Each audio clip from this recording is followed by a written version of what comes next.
Okay, I'll send you guys a video update of every step, but basically this one starts down around this notch here, 200, so I'm basically at 400, so I've doubled in size. I know my old marks don't matter anymore, but so now I'm gonna start mixing. I'll send you another. Okay, let's put 180 grams roughly of starter in here. That leaves me just a bit left in my jar. I mean, we're talking maybe probably 40 grams. Now I'm gonna put 100 grams of flour and 80 grams of water in that, and then that goes right back into the fridge after you stir it up. That's starter, that's feeding it. This, now that we've got that, we're gonna reset our scale and put 1,000 grams of water in. Oh, not that.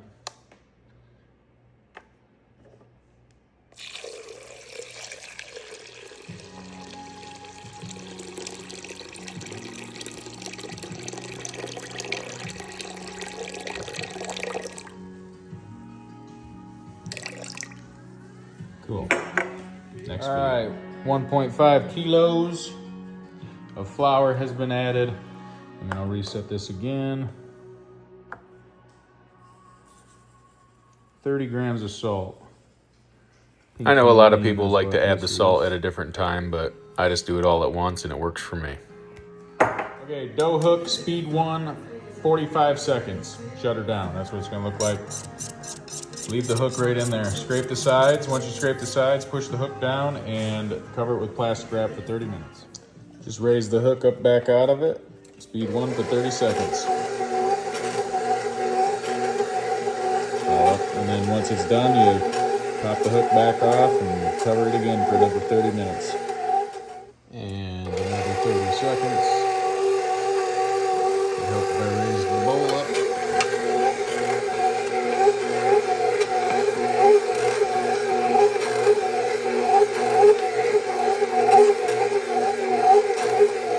See, it's starting to stretch and hold its shape now.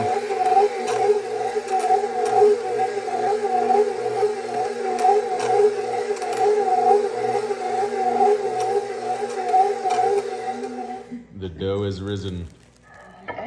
Okay, it's full. We're gonna dump it out. I just want to make this quick. So here's a loaf pan, and then once you put it, you'll put your loaf in here, and then once you go in the oven, you basically make it into a Dutch oven. We don't preheat ours here in this house. Too many extra steps. So I'm gonna show you how we knead and shape a loaf. I use my dough bowl scraper here and try to deflate as little as possible.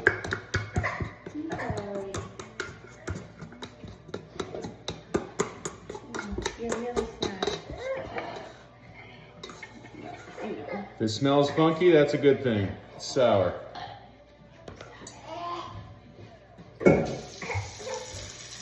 We're gonna divide this up into 3 loaves, roughly.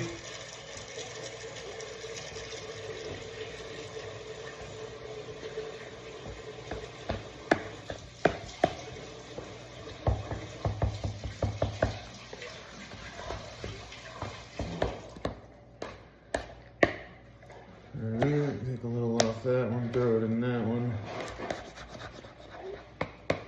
Okay, so this will be the first time we've gotten our hands dirty the whole time, and you'll see what we gotta do. All I'm doing is grabbing here, stretching, putting it about halfway, picking up the other side, putting it about halfway, and then we're gonna stretch and roll. Until after breakfast. Alright, and then we're gonna walk the dog. See, now it's on the counter, we just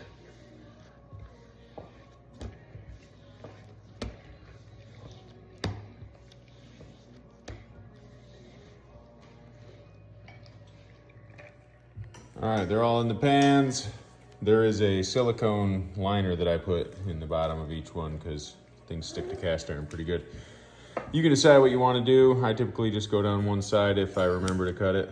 So I'm gonna make a couple nice deep scores down here. We want to give that gas somewhere to go. And then we'll go right to the oven. You only cut right before you go in. I don't rest sometimes. Just depends. These grew a lot overnight, so we're letting them go right in. 425 for 35 minutes. All right, it's been 35 minutes at 425. We've got to check the internal temp to see if we think we can get it to 208 before it burns. So we're gonna pull this one out. Oh, that looks nice. Come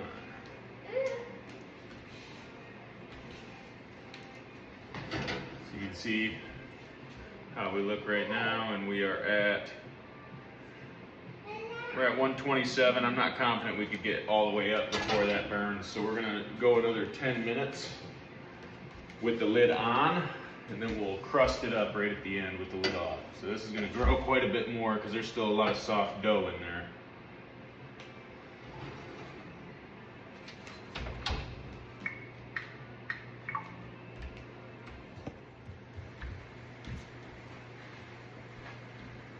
All right, it's been 10 more minutes. Back up.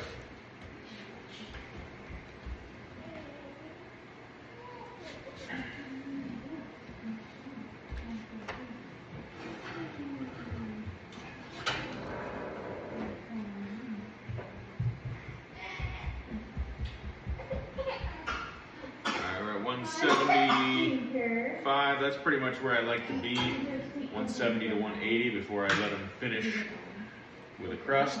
So we're going to take these all off. And we're just going to do this like 7 minutes at a time because we don't want these to burn. So lids are all off. 7 minutes. And 7 minutes.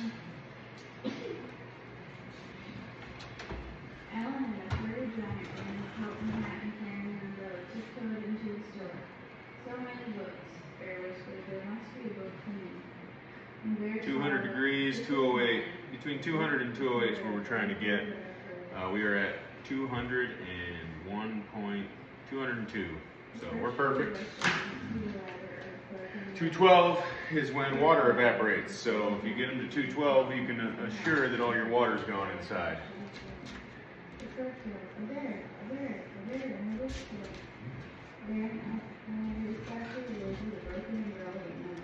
You don't need a fancy blade. Cut that with scissors. So we're going to pull these out and let them cool.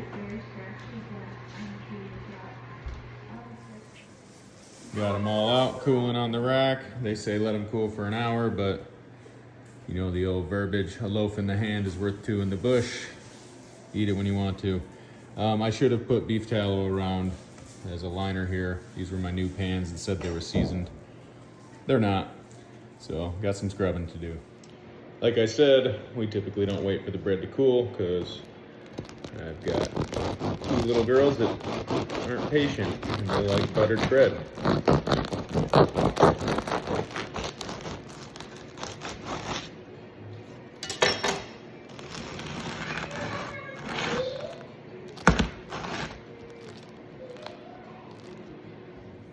Quick recap, you need your 230 gram starter. Pull it out of the fridge at like 8 in the morning because we're gonna do this at 8 at night. That's what I did for this recipe.